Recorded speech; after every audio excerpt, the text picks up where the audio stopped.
சந்தியா ராகம் எபிசோடுக்கான ரிவ்யூ தான் பார்க்க போகிறோம். அதுக்கு முன்னாடி மறக்காமல் லைக் அண்ட் சப்ஸ்கிரைப் பண்ணி ஃபுல் வீடியோவும் பாருங்கள். மாயா ஜானகியை சந்தித்து புவனேஸ்வரி வீட்டில் தான் தனா இருக்கணும் அப்படின்னு சொன்னோன்னே கல்யாணம் ஆன பொண்ணுக்கு திரும்பி கல்யாணம் பண்ணி வைக்க பார்க்குறாங்க அப்படின்னு சொல்கிறாங்க.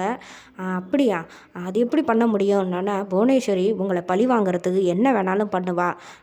சரி, நான் அமைதியாக இருந்தது தப்பாக போச்சு, இப்போவே இதுக்கெல்லாம் முடிவு கட்டுறேன் அப்படின்னு மாயாவும் ஜானகியும் புவனேஸ்வரி வீட்டுக்கு போகிறாங்க. அங்கே புவனேஸ்வரி தனாவுக்கு கல்யாணம் ஏற்பாடு பண்ணுறதுக்காக கார்த்தி வந்தோடனே நம்ம 2 பேரோட குடும்பத்தோட விருப்பத்தோடு நம்ம கல்யாணம் பண்ணிக்க இருந்தோம். இடையில இந்த கதிர் பூந்து உனக்கு தாலியை கட்டிட்டான்.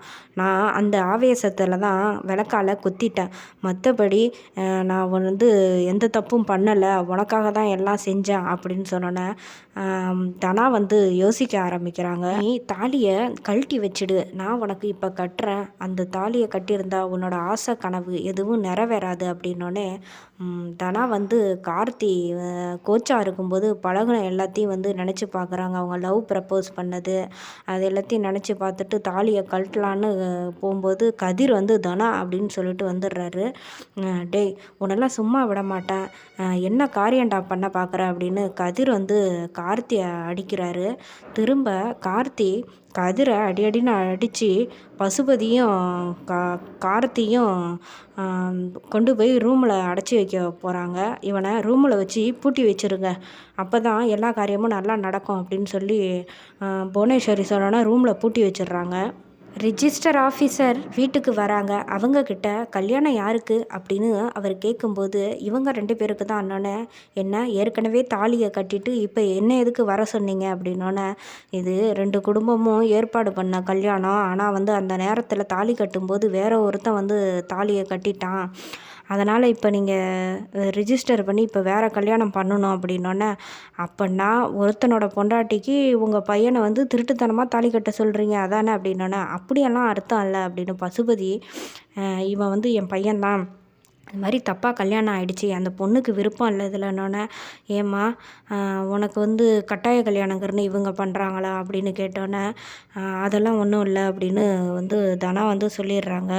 அதுக்கப்புறம் சரி, அப்போனா எனக்கு ஒன்றும் பிரச்சனை இல்லை, ஆனால் நாளைக்கு எனக்கு எந்த சிக்கலும் வரக்கூடாது அப்படின்னோன்னே, நீங்கள் கல்யாணத்தை மட்டும் பண்ணி வைங்க, அதெல்லாம் நாங்கள் பார்த்துக்குறோம், உங்களுக்கு எந்த பிரச்சனையும் வராது அப்படின்னோடனே, சரி பொண்ணு சைட்லேருந்து யாராவது கையெழுத்து போட ஆள் வேணும்ல அப்படின்னோடனே ஜானகி அதிரடியாக அங்கே நிற்கிறாங்க.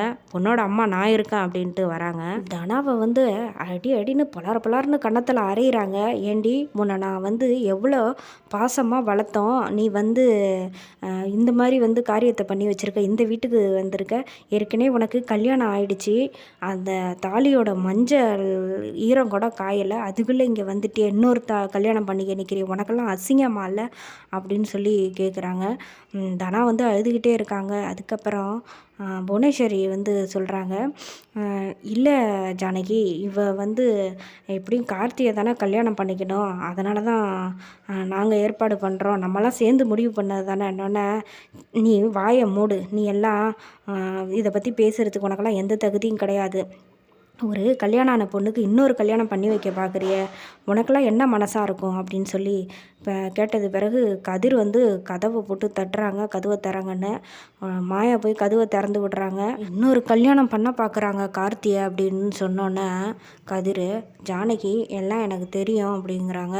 அப்புறம் தனா, இங்கே பாரு, நான் இன்னைக்கு இந்த நிலமையில நிற்கிறேன்னா அதுக்கு காரணம் நீ தான் அப்படின்னோடனே, கதிர் நீ எதுவும் பேசாத, வெளியில் போ முதல்லன்னு வெளில போக சொல்கிறாங்க ஜானகி. அதுக்கப்புறம் இங்கே பாரு தனா, நீயும் போ வெளியில், நீ இங்கே நிற்கக்கூடாது, நான் உங்ககிட்ட கொஞ்சம் தனியாக பேசணும் அப்படின்னு சொல்லி வெளில அனுப்பி வச்சிடுறேன். ஆயா, கல்யாணம் ஆன பொண்ணுக்கு இன்னொரு கல்யாணம் எப்படி பண்ணி வைப்பீங்க, அவள் கழுத்தில் தாலி இருக்கிறது உங்களுக்கு தெரியலையான்னு ரிஜிஸ்டர் ஆஃபீஸரை கேட்டோன்னே, இந்த மாதிரி காரியம் பண்ணிங்கன்னா உங்களையும் நான் போலீஸ் ஸ்டேஷனுக்கு அனுப்ப வேண்டி வரும் கம்ப்ளைண்ட் கொடுத்துனோன்னே, ஐயோ எனக்கு இதில் எதுவும் சம்மந்தம் இல்லைன்னு சொல்லிட்டு அவர் வெளியில் போயிடுவார். ஜானகி புவனேஸ்வரிட்ட, நீலாம் ஒரு பொம்பளையா, இப்படி என்னை பழி வாங்குறதுக்காக இந்த மாதிரி இறங்கிட்ட, சின்ன வயசில் என் பொண்ணை பார்க்கும்போதெல்லாம் நீ இவளுக்கு பற்றி பேசும்போது நான் விட்டுட்டேன் உன்னை, சரி திருந்திருப்ப அப்படின்னு நினச்சி தான் நீயா தானே சம்மந்தம் பேச வந்த. ஆனால் நீ மனசில் நெஞ்ச வச்சுக்கிட்டு தான் அப்படிலாம் என் பொண்ணை பழிவாங்க வந்திருப்பேன்னு நான் கொஞ்சம் கூட நினச்சி பார்க்கல. உனக்கெல்லாம் வந்து மனசில் ஈரமே கிடையாதா அப்படின்னு சொல்லி புவனேஸ்வரியை பளிச்சுன்னு அரைகிறாங்க. புவனேஸ்வரி மாயாவை நீ எதுவும் பேசுகிற வேலை வச்சுக்காத, உனக்கு இதில் சம்மந்தம் இல்லாத வேலை அப்படின்னு சொல்லி சொன்னது பிறகு ஜானகி என்கிட்ட மாயா வந்து எல்லாத்தையும் சொல்லிட்டா, இனிமேல் வந்து நீ என்கிட்ட எந்த நாடகம் நடத்தினாலும் அதை நான் வந்து நம்ப மாட்டேன் அப்படின்னு சொல்லிட்டோன்னே, அத்தை நீங்கள் எதுவும் தப்பாக புரிஞ்சுக்கிட்டீங்க, நான் வந்து தனாவை வந்து நல்லா பார்த்துக்கணுன்னு தான் கல்யாணம் பண்ணிக்க போனேன் அப்படின்னோடனே, டேய் நீ வந்து என்னை அத்தைன்னு கூப்பிட்றியா பொறுக்கி நாயே, நீ எல்லாம் வந்து உனக்கு வந்து நான் அத்தையா அப்படின்னு சொல்லி கார்த்தியை வந்து பளிச்சுன்னு கன்னத்திலே ஒரு அறை விட்டு, புவனேஸ்வரி இந்த மாதிரி ஒரு பொறுக்கிக்கு போய் என் பொண்ணை கல்யாணம் பண்ணி வைக்க பார்த்திய, உனக்கெல்லாம் வந்து வெக்கமே கிடையாதான்னுட்டு, இந்த பேர் இனிமே வந்து என் குடும்பத்துக்கு ஏதாவது என் பொண்ணுக்கு ஏதாவது பண்ணணும்னு நினச்சேன்னு வச்சுக்கியேன், நான் வந்து இன்னொரு முகத்தை காட்ட வேண்டி இருக்கும். இது வரைக்கும் நான் வந்துட்டு எதுவும் சொன்னதில்லை, இதுக்கப்புறம் நான் நடந்துக்கிற விதமே வேறு மாதிரி இருக்கும், ஜாக்கிரதையாக இருந்துக்க அப்படின்னு சொல்லிட்டு பின்னி பெடல் எடுக்கிறாங்க புவனேஸ்வரியை. புவனேஸ்வரி கையும் களவுமா 3 பேருமே மாட்டிக்கிட்டாங்க. அதோட ரிவ்யூ முடியுது.